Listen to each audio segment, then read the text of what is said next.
Well, great. Well, let's get started for the day. I'll offer the prayer today, if that's all right. Sure. Okay.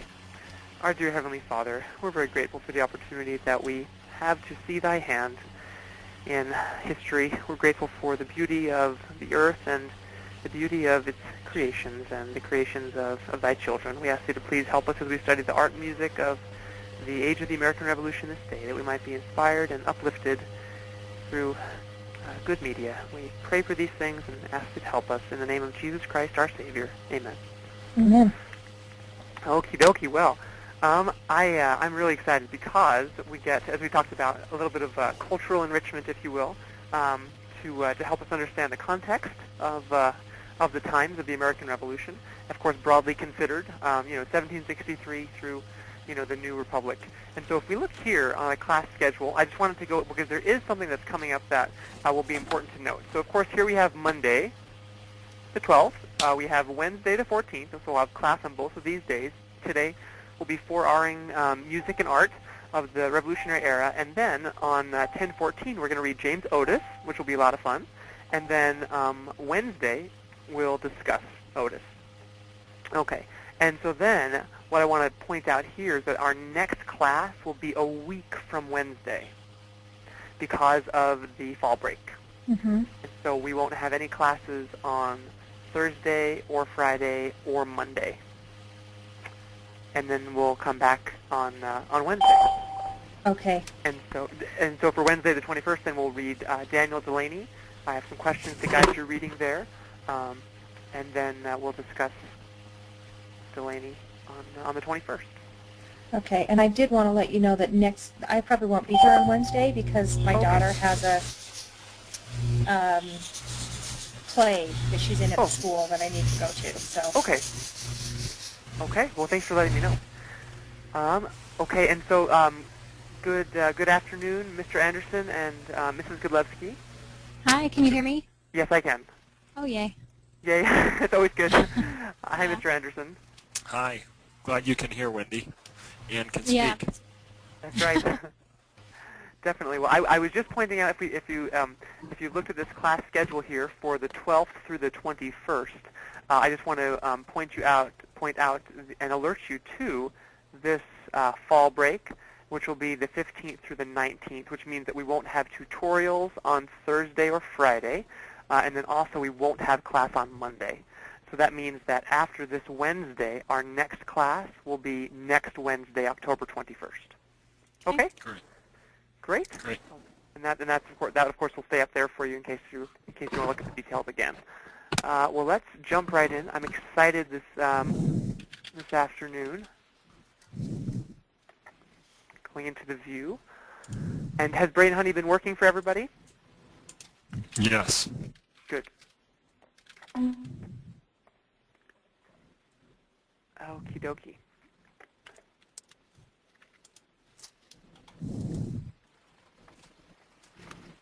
Okay, so we are going to hopefully have a visual and also an oral treat today as we discuss the music and art of the classical period, which runs through the era of the American Revolution. As you can see here, about 1730 to about 1825 or so. And of course, there are always transition periods at the beginning and the end where you have really a mix of two different classifications. And so, of course, towards the end, we'll be getting a mix of romantic as well as classical. And at the beginning, we have some Baroque mixed with classical.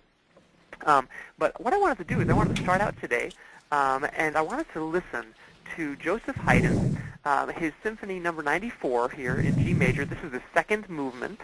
And you may be familiar with this. If so, please don't give away anything, and you'll know what I mean if you are familiar with it. But I want to listen to it first, and I want to ask you the 4Ring question, what do you hear? That's going to be the reasoning. So as I play it for us all, ask yourself that question, what do you hear? And think about what's going on in the music, maybe characteristics, and we don't have to be experts at music in order to sort of try to understand this piece, at least at the level that I'd like to appreciate it today. So here you go. I'll play it for you. And can we have everybody mute before you do that? Sure. Yeah, let's all mute. That's a great idea, Wendy. Thank you. Okay, here we go.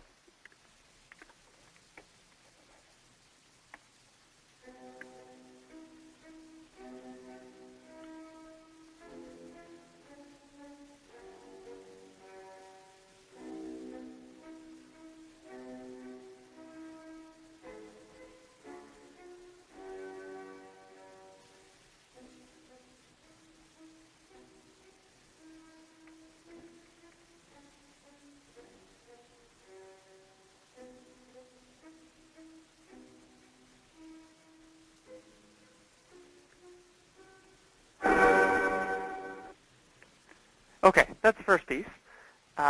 So what did you hear? I would say the element of surprise. Yes, the element of surprise, and by I was going to say by show of hands, but by vocal demonstration. How many of you have heard this symphony before, or that piece of it? I have. I have. Mr. Anderson? He said he's typing. I have. I'm not sure why, but. Oh, okay. And Walter, have you heard it as well? I don't know if I've heard that one. Okay. Well, Heidi, I liked how you brought up that element of surprise because indeed it is nicknamed the Surprise Symphony, and I think it's a really fun piece. It's interesting because when interviewed late in life, Joseph Haydn, said that he really wanted to give give his listeners something to think about, because usually during the second movement it was easy to be sort of lulled to sleep, because the second movement in classical music is traditionally slow. In a symphony, with the characteristic 4 different movements to it. The second one's usually slow, and so he wanted to wake people up and help them to continue to listen to his music. And so I'll play a little bit more, and as you listen, I want you to listen for the instruments. I want you to listen for melody, for harmony. I want you to think about phrasing, and think about anything that might make this music different from the characteristics of the Baroque that we talked about. Now, I know that we didn't really get to hear the music very well, if at all, but I want you to just think about what might define classical music from this period. So here's another little clip for you, and then we'll talk about what you hear.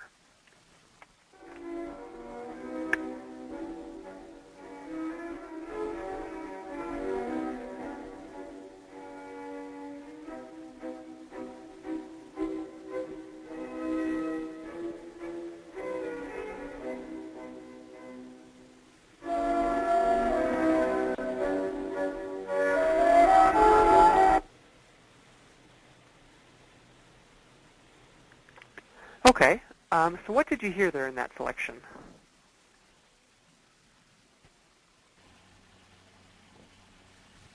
I would say fairly rhythmic, but staccato. Mm-hmm. Yeah, thanks for that reasoning, Heidi. What else did we hear?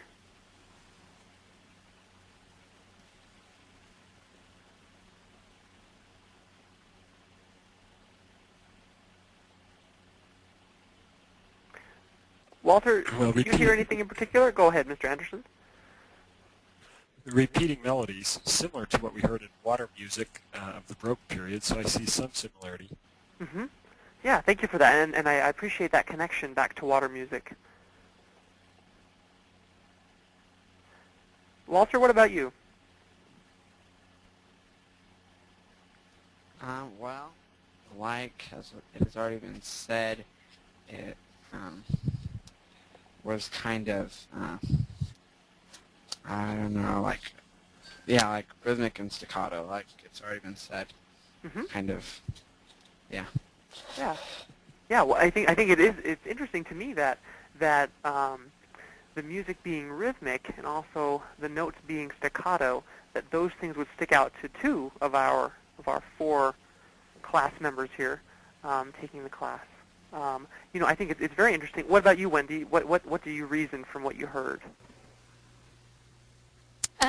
Well, I never got to hear the Baroque music because I just installed PowerPoint last night, and I'm hoping it'll work. Oh, okay. But I remember you saying that it was on a grand scale, it showed exuberance, and this seems to be more reserved. Mm-hmm, mm-hmm. Yeah, excellent, excellent.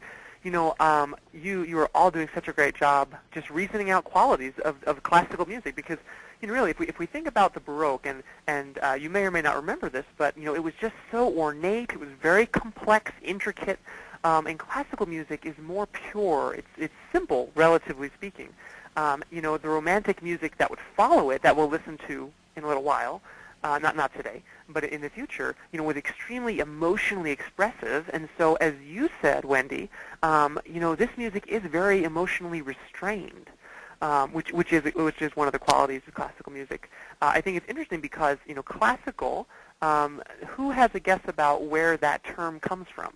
Why is it called classical music instead of something else?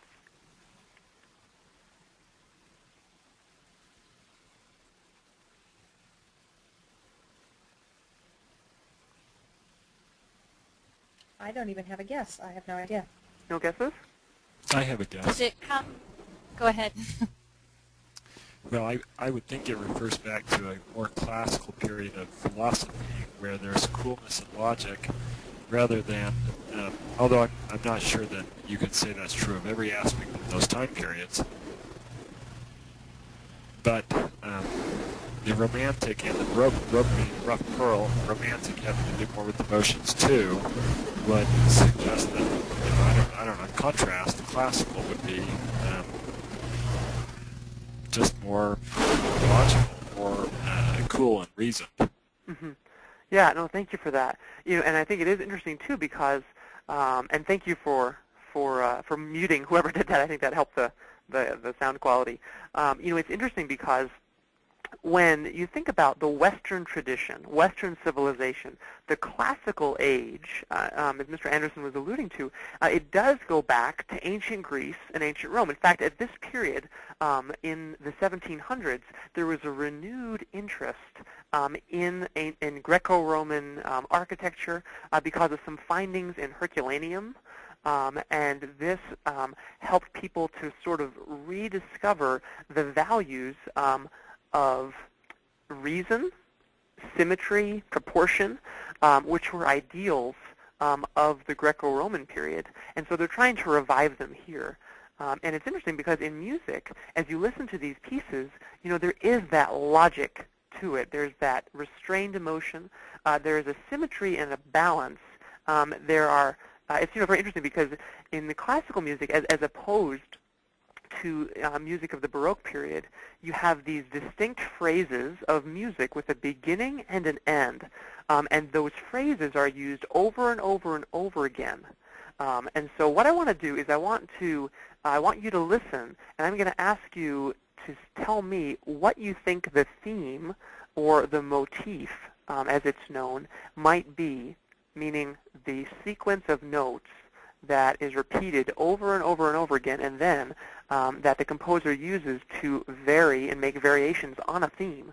As we listen to Mozart in his Eine kleine Nachtmusik, a little, roughly translated, a little night music. And once again, it's interesting to note that both Haydn and Mozart are both Austrian, and Vienna will be the hub, or I should say was the hub, of the classical period of music. And so listen to what a motif might be, what it is here in this music.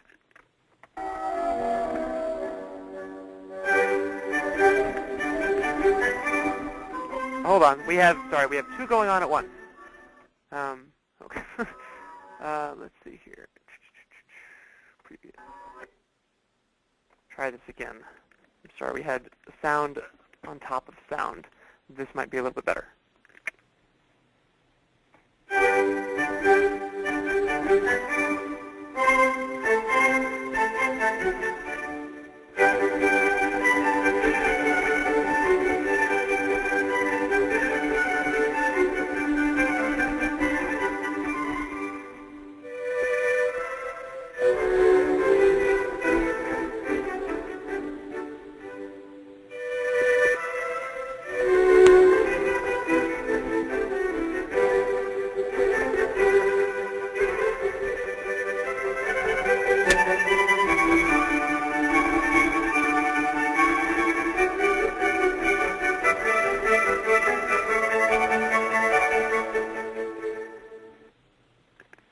Okay, so what do you think the theme was from what you heard, that motif? Well, it seemed opposite of night music to me. It didn't seem very calming at all. It seemed rather frantic. Uh-huh. Was there a series of notes that you heard that you might want to hum or whistle or sing that you think might be that theme that was repeated and then varied? A single note high and then a double note low of the same note. Okay. Da-da-da, da-da-da. Da-da-da. Okay, great. I love that reasoning. Excellent. What about you, Walter? What did you hear maybe repeated over and over or varied? Well, there's several parts of this song that are themes, right? Right. Sure. Mm-hmm. Okay. Well, one of them is I think Wendy may have already said this, but the da da da da da da da da, that one. Yeah. Yeah, excellent. Yeah, excellent. And actually, Walter, you actually hit on the sort of the mother lode of this song, because that is the vein from which the rest of the variations were mined.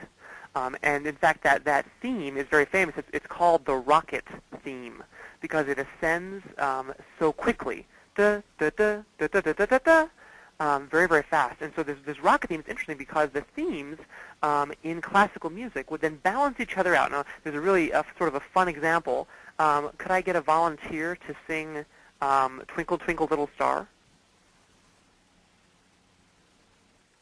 Sure, I'll sing it. Thanks, Heidi. Points for courage. Okay. Twinkle, twinkle, little star, how I wonder what you are. Want me to keep going? That's actually great. Okay. That illustrates the point because what is the balance there? Heidi's saying two phrases. How are they balanced? Goes up high, it comes down One goes low. up and then it comes down. Yeah, the first one you go up, the second one you come down. You got it, right? The same amount of notes. They go up in the same way, and then they come down in the same way. They start and end on the same note, right? And so these are phrases in the music that are just so typical of classical music, and they balance each other out. They sort of answer each other as well, you could say. And so that's one of the characteristics that you can always hear in classical music. And so it's interesting, too, because this system of phrases was also based on harmony, and then major and minor keys started playing an even more important role. Melody was incredibly important. It was a little bit different because in the Baroque period, I'm not sure if you remember, but we had this basso continuo, right, which is this strong, prominent bass line that almost competed with what we would think of as the melody line for prominence in the piece. And so these days, I'm not sure how many of you are singers out there, in church choir or whatever, but where is the melody line usually found? What part? Soprano. Mm-hmm. Soprano. You got it. That started, or that actually became popular during the classical period. And so from the classical period on, you have the melody and the soprano line, and then you have the bass line performing what function that it does today. What's the bass do today?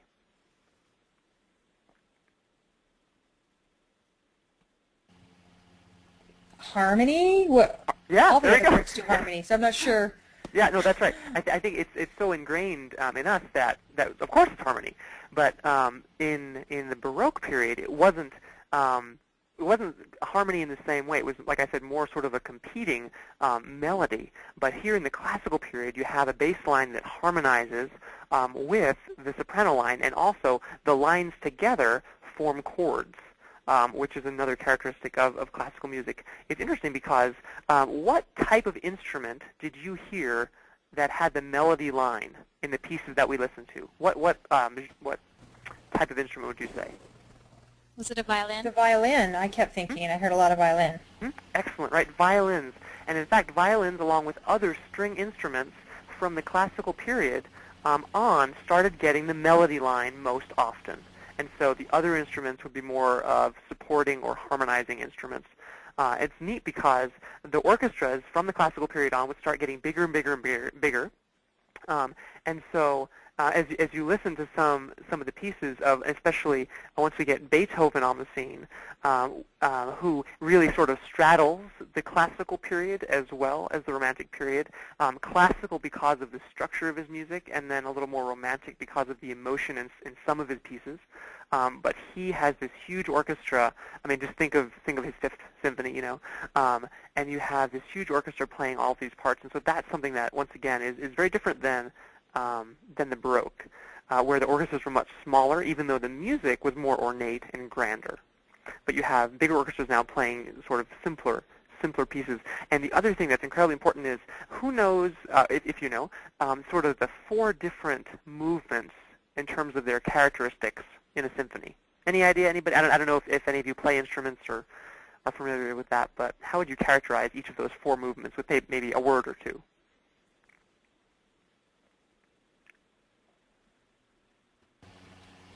I'm out of my league there. Okay. Well, that's fine. Walter, do you play an instrument? I play piano. Piano, but you probably haven't played with a symphony at all, or played any No. symphonic pieces. Okay. So then I'll help you. Mr. Anderson, do you know? Well, I don't know their names, but it seems like there are always some calm movements, and those I think are typically the beginning and the end, and there are some more excited, heightened movements, and I would guess it kind of corresponds to a day, like a morning, quiet morning, ending with a quiet night, but that's just guessing. Yeah. Well, no, I love that reasoning, and I love the logic behind it. Interestingly enough, though, symphonies are usually structured according to a fast, slow, moderately slow, or scherzo, which is Italian for joke, and then fast. So fast, slow, moderately slow, and then fast structure of movements, and that's something that also started in the classical period. And it's interesting because in the Baroque period we have sort of these movements that just sort of go through the whole piece. You have melodies through the whole piece, and there's not really a defined beginning or end. And so this is another new, another new development here. Okay, so let's see. I think for the sake of time, we can move on here. But also, I think it's also just important to point out before we do. Let's see here. Okay, I think we hit all the points that I wanted to touch on. But let's see. Any questions?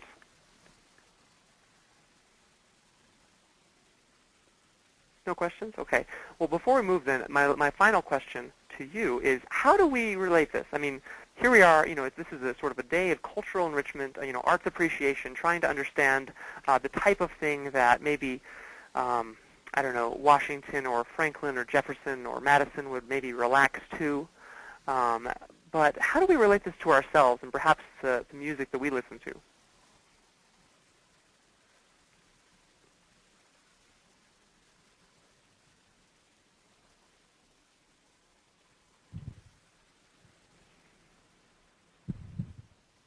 Well, I related to myself so far as there are periods of our lives where people tend to like different types of music.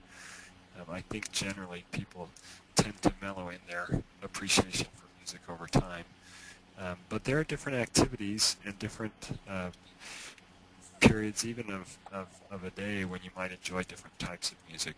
Music that has that faster pace versus sometimes relaxation music. So, I think the people of that time were just like us. They enjoyed the contrast, and they appreciated it for those contrasts and for different reasons. Mm-hmm. Yeah, thank you so much for that. I have one other point, too, and that is sure. That, of course, back then, the music was more of a celebration. They didn't have iPhones and iPods and CD players where they could capture music and listen to it again. It was a real event to go out and appreciate music, and so the contrast and the different movements were probably so delightful to them because music was not a commodity the way it is today. Mm-hmm. Yeah, thank you so much for that. And I like how you use that word delightful.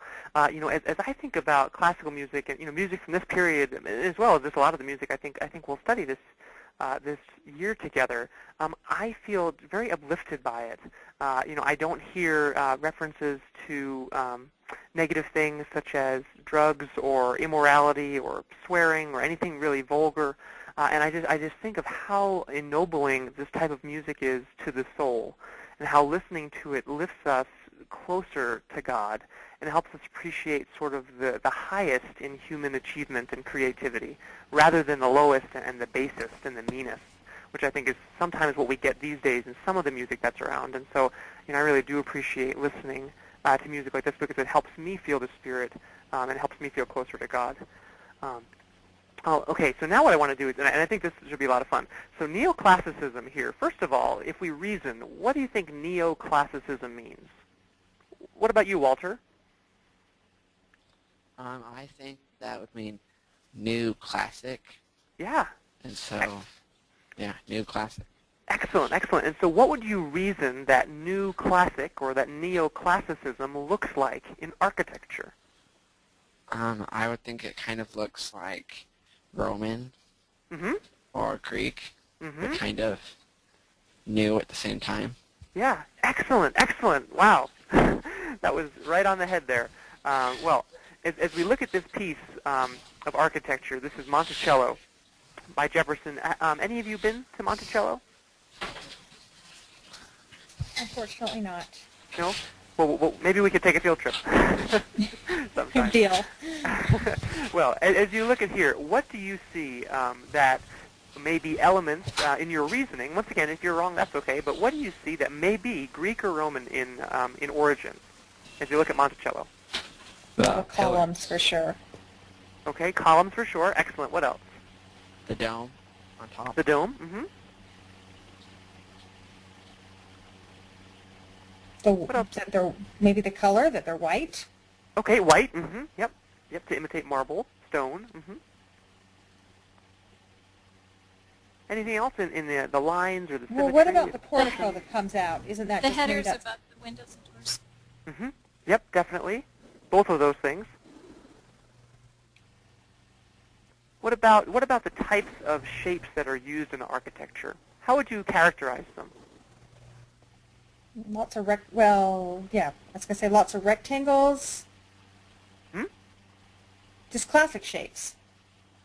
Yeah, classical. Did you say classic shapes? Yeah. Yeah, yeah, right. Because there is the triangle over the top. And Mm-hmm. Mm-hmm. Yeah, so that triangle is called a pediment, actually, and you know it's neat because really, if you look, we have circles, we have rectangles, we have triangles, right? We don't really have too much else in terms of non-traditional lines in this building. And why do you think anybody would want to build a house in the 1700s in this fashion? What would be the reasoning behind that?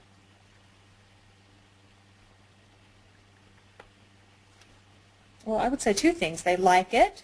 Mm-hmm. It appeals to them, and it reminds them of something that they like also, just like naming your child after somebody. Mm-hmm. Yeah. It must have been a time period that he admired. Mm-hmm. Definitely.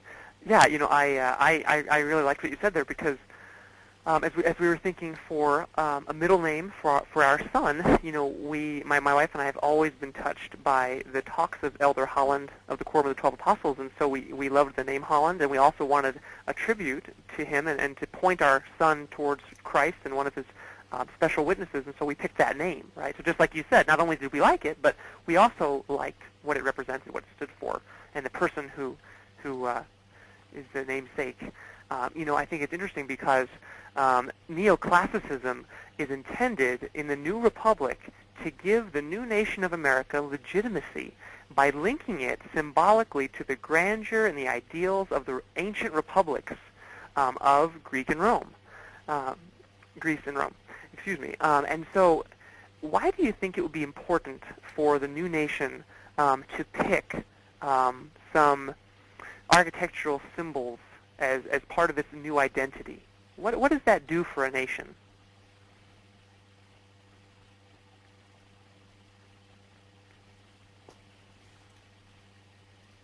Well, I would just say it gives them some visual links. Mm-hmm.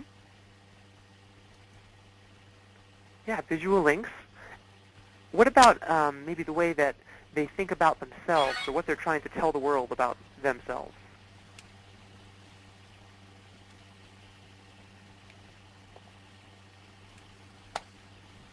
That they're basing their government off of this kind of thing?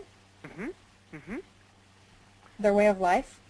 Yeah, definitely. You know, I think it's very interesting because if you think about it, England touted itself as the empire of liberty, right? Rights as Englishmen, you know, rights within the empire. And in so many ways, as we've learned from the Glorious Revolution, England was positioned by God to play that role in giving liberties and a tradition and a heritage of freedom to the Americas. But it's interesting because the Americans, right, they didn't continue with Georgian architecture, right? They wanted to cut that tie to King George and to England symbolically, as well as they did through the war.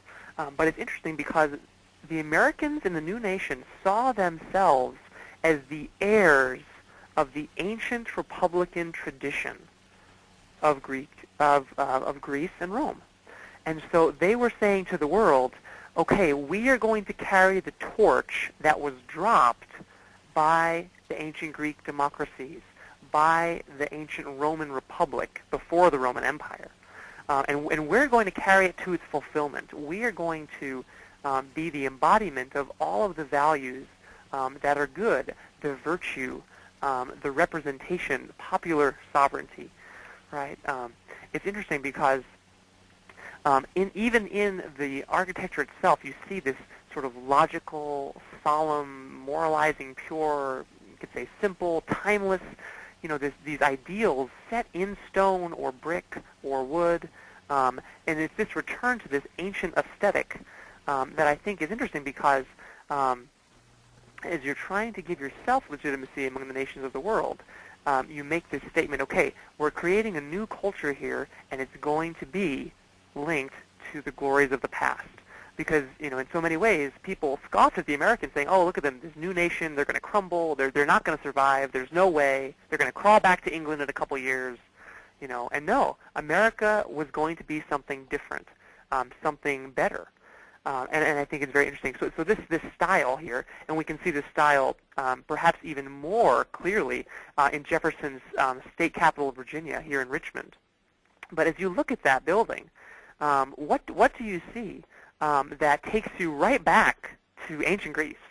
What do you see? The columns again. Now, where did you say this building was? So this is the Virginia State Capitol building in Richmond. Oh, All white. Yeah. All white. And what does the white represent? A couple things. The marble. Yep, the marble stone, right? That the ancient Greeks would have used. And then what about as a quality of character? What does white represent to us? well, I would say purity. Right, purity, the virtue of the ancient Greeks, embodied here again in America. Okay, what other maybe architectural features do you see that look so ancient to us? I think that the middle part looks kind of like the Parthenon. Yeah, excellent relation there, right, to the Parthenon. Can I ask, Sure. what wasn't the rest of the world building this way? Were we the only ones? Okay, that's a great question. So this was the architectural style known as the federal style that America picked up in its infancy as a new nation. But there was certainly around the world a return to this type of architecture, but not in the same degree as in America, where America was specifically going for a classical identity. Even though you do see other buildings like this coming up throughout the world. I mean, if you think about America planning a new capital, and if you've walked down the streets of Washington, D.C., in so many ways you're like, wow, I'm walking down the streets of ancient Rome or ancient Greece. And that was very purposeful in the creation of a national identity. Thank you for that question, Wendy. I just want to point out just a couple things here in terms of terms. So as we said before here, this triangle that I'm outlining here. Okay, so this is the pediment, and then we have these columns. Okay, and does anybody know at the top here what I'm circling? What are these called? The two names for them. Frieze is one of them, I think. Well, actually, a frieze is a little bit different. We'll get to that in a second. These would be known as either chapiters or capitals. And you may remember from an ancient, a high school art class, that you have the Doric, Ionic, and then Corinthian type capitals. They get more ornate and they protrude further in each case. And here, if these are the scrolls, as I think they are, because I can't see too closely there, they would be the Ionic. Anything that would be non-scroll-like, such as leaves or fruits, that sort of thing, sticking out even further, that would be the Corinthian. And the Doric would be just sort of a simple, almost like a block that sticks out just a little bit on top. And so also here you have what are known as cornices. Do you see these little blocks that are around the molding of the building. So those are the Greek cornices. Let's see here. Also, these proportions are very much from ancient Greece. And I love how Walter related it to the Parthenon, right? I mean, if you take this building, right, and sort of cut it out and put your hand over, some of the parts, you can see that building sort of coming up out of the Acropolis, but yet here it is in Richmond. Once again, very, very purposefully done. Okay. Also, it's interesting because, let's see, in the mathematical proportions of the architecture, Jefferson even went back to the original, to the Greek and the Roman proportions to try to find the proper balance and make it look as ancient and as classical as possible. As we move to sculpture, we have perhaps the most interesting links to the past in our neoclassical art. So as you look at this picture here, can you reason, what do you see? I mean, first of all, who is this? And then who does he look like? Well, it's George Washington, looking like a Greek god. Like Zeus or something? Yes, exactly. You're right on both accounts. That's George Washington, and he's looking like Zeus. He's actually looking like one of the seven wonders of the ancient world, which is a statue called Zeus Olympios, which was in ancient Greece, and then it was eventually destroyed, but it was one of the seven wonders of the ancient world. But so we have Greenough modeling his Washington on this ancient statue. Now, why would he pick Zeus?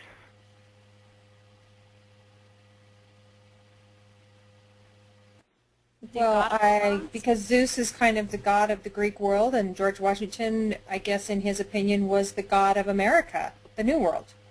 Yeah, right. If you well, think in about, a sense. Go ahead. I think they really had. They knew that a heavenly god was our god, but maybe he represented the earth god, or whatever you want to say, the Sure. god that was here on earth, or Yeah, I love that. And, or you maybe you could say lawgiver, right? Like Zeus was the lawgiver in ancient Greece, in ancient Greek mythology. Excuse me.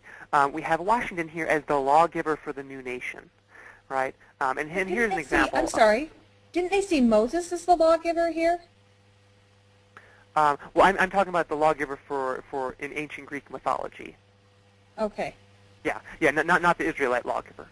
Yeah, just in this statue, like I said, it was modeled off of the statue called Zeus Olympios, and so here is Washington as Zeus. Now, why might it be important for a new nation to link itself to ancient heroes of the past?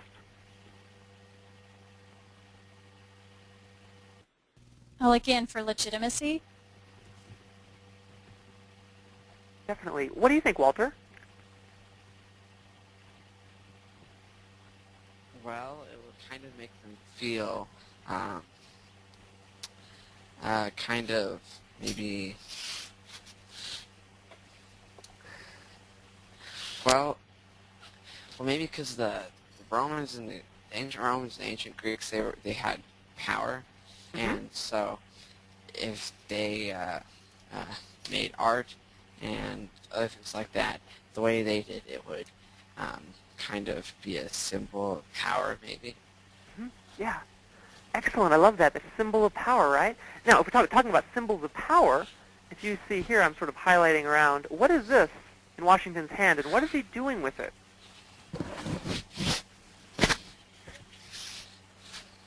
It looks like a sword pointed towards himself.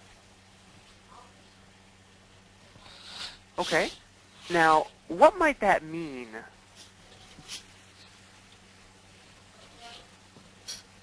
What do you think that might mean? Is that what This it is is? just a wild, It this is a just sword. wild guess. What was that? My wild guess is, reading George Washington's farewell address, that he was asking us not to get involved in other countries' struggles and to be isolationists. So maybe that's the sword isn't ready for battle. In other words, I don't know. That's just a wild guess. Yeah, well, no, that's a wonderful guess, and because really that's what we're asking ourselves is, what do we see and what does it mean? And I love how you reasoned through that and then related it to something that you'd read. Oh, excellent. Well, I think this next statue might help us here, because this statue is by Jean-Antoine Houdon, and it's very interesting because here he paints Washington, or he sculpts Washington, I should say, also with these symbols that will tie back to the statue Horatio Greenough's of Zeus. And so first of all, does anybody know here what this is? What is this? Well, it represents that one of the thing that's on our columns, doesn't it? I'm sorry, what was that? The fascia, or whatever that symbol is on our money with the rods, the bundle of rods that represents power. Excellent. That's exactly, yeah. It's called a fasces. F-A-S-C-E-S. And it was the ancient Roman symbol of governmental power. And so here we have Washington. He's leaning on it. Okay, and on one hand. Now, what does he have here in this hand? What do you see?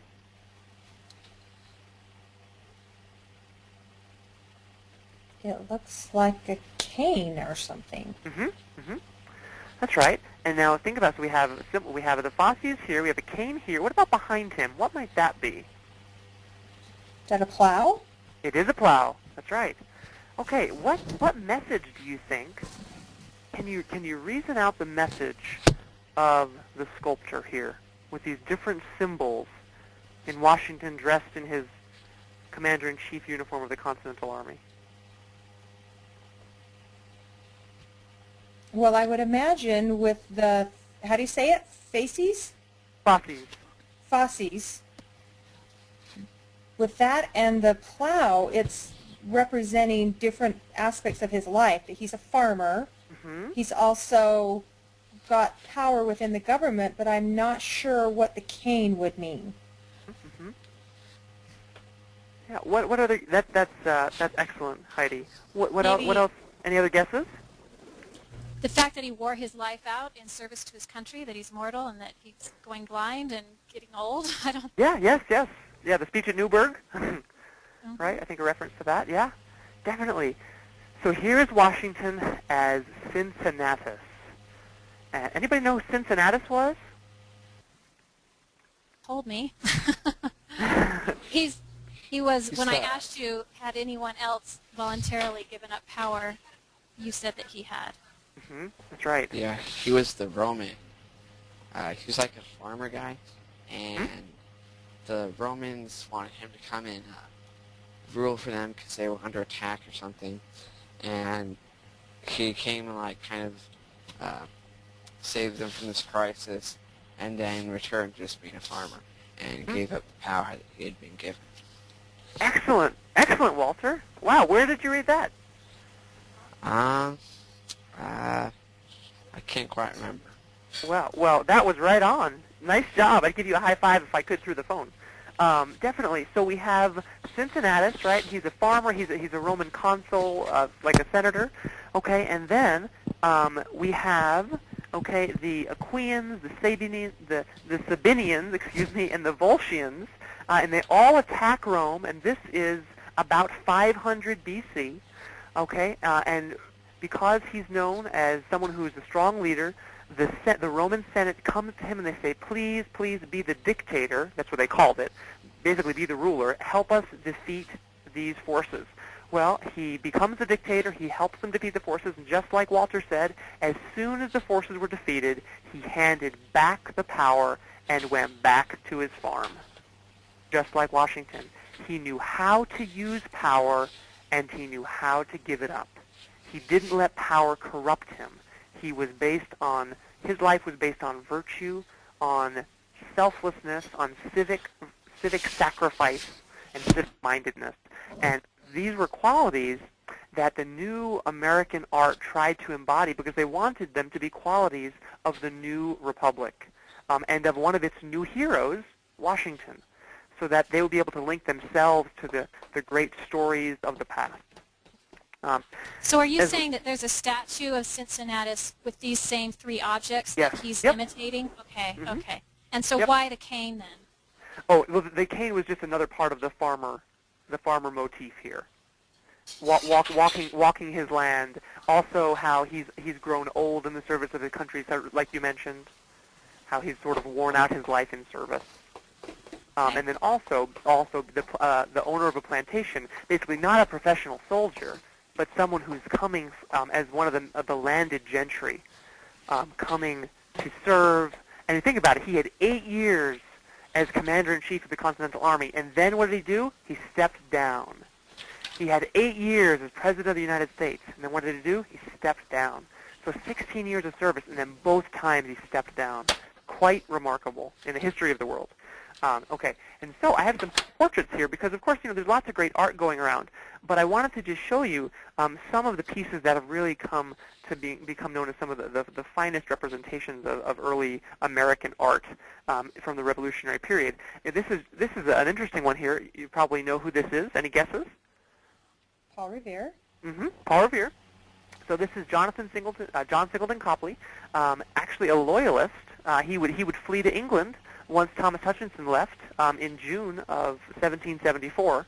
But this painting was done in 1770, and it's interesting because of paintings like this, you had Copley able to gain commissions not only in the United States, but also, or in America, the colonies at that time, but also when he went to England, he continued gaining commissions. And he was one of the few who was able to do that because lots of British sort of thumbed their noses at American artists, thinking them as just sort of rude and sort of backwoods and backwater and second rate. But he really found success. It's interesting because why do you think? I'll say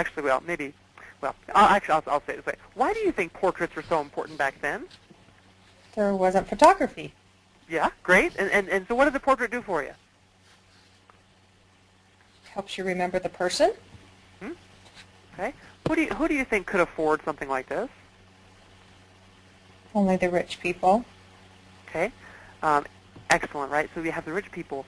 It's interesting to note that not only would a portrait artist be paid according to how well he could capture a likeness, like a photograph, but also he would be paid according to how well he could capture the personality of the person sitting for the portrait or posing for the portrait. For example, what do we learn about Washington or about America from this Charles Willson Peale portrait? What do you see in there that might be symbolic of Washington and the new country? He looks kind of happy, kind of. And why would he be happy? Because he's free. He's free, that's right. What do we see down here on the ground? Is that the British flag? Yes, that's the British flag. What do we see up here, high, waving triumphantly in the air? The American flag. Excellent, right? And so, why do you think he's happy then, specifically? Because they have triumphed. Right. They're victorious. Excellent, right? Victorious in, as we can see from the canon here, in war, right? The American Revolution. We have Washington posed, okay, in this portrait, an imagined portrait. Okay, here Charles Willson Peale. He's in his full uniform, right? The ceremonial dress, fully decorated, with the cannon, with the horse, with the flag, with the field of battle in the background, right? Okay, and it's interesting because once again, these artists are trying to give a new identity. They're trying to create a culture, a new American culture. In fact, we know this is the famous Gilbert Stuart Washington.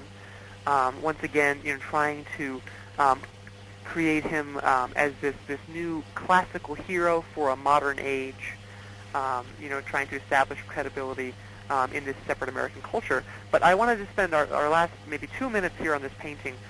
What do you see, and why do you think it's important in Trumbull's Declaration of Independence? What do you see here that the artist is trying to do, and why is it important? To me, it kind of symbolizes the unity that they came to because of all the men standing around the table, that they're all willing to do it at once. They're standing as a unit. Excellent. What else do we see? Thank you, Heidi, for that. Well, I think those flags in the background, they kind of look like English flag, English flags. Yeah, so. Right, and excellent. And of course, this is 1776, right? This document right here, right? This is the Declaration of Independence, right? That separating document, okay, from Britain. Where is the light in this picture? What is it focused on? Do you see it coming in? Jefferson. Yeah. And You have this light pouring in on Jefferson. Okay. What do you think that might symbolize? inspiration. Yeah, excellent, Walter. Excellent, right? That this act, that Jefferson's writing, that this declaration was sanctioned by God, right? And then in turn, that the country's founding was sanctioned by God. And so we have these signers as noble heroes engaged, right, in this great act that God supports.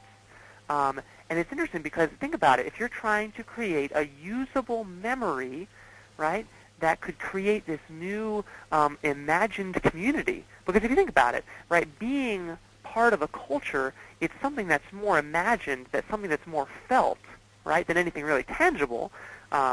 You know, I can live all around the world, but I consider myself an American, and that means something to me. There are certain values that I stand for and that I feel that I hold in common with others, right, other Americans. And here they are trying to create this new culture of being American, and to create a new national memory based on specific founding events, like this signing of the Declaration of Independence here. Anyway, so just keep all these things in mind as we think about what was going on in the minds of some of the founders, maybe what they were listening to, what they were looking at, as we think about the period, roughly considered, of the American Revolution. I hope that this was a visual and a musical treat for you today, a little bit of a diversion from the documents, and we're going to get right back to it with James Otis on Wednesday. Anyway, so thank you so much for your great 4R'ing, the reasoning and the relating, and I think we did an excellent job really analyzing the architecture and the art and the music of the period. Well, thank you. So thank you so much. I'll see everybody on Wednesday then. Bye-bye. Thanks so much. Okay, Bye. take care. Bye.